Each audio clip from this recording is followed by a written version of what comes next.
Brigade Al-Qassam merilis pencapaian baru di timur kota Rafah, jalur Gaza.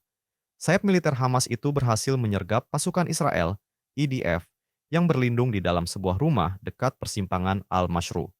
Melansir tribunnews.com, Kamis 8 Mei 2025, adapun konfrontasi langsung antara Al-Qassam dan IDF itu terjadi pada Rabu 7 Mei malam.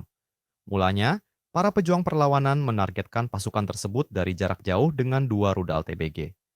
Mereka kemudian menyergap rumah itu dan langsung menghabisi para pasukan IDF yang tersisa dari jarak dekat menggunakan senjata kaliber ringan. IDF yang terkena tembakan beruntun dari Al-Qassam terdengar langsung menjerit kesakitan.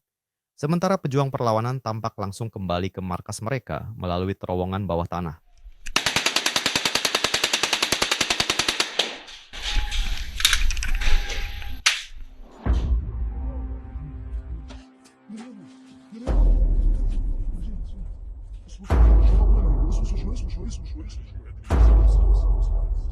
الله صور يا حبايبي.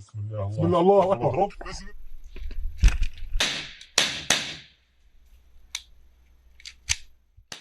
Download Tribun X sekarang. Menghadirkan lokal menjadi Indonesia.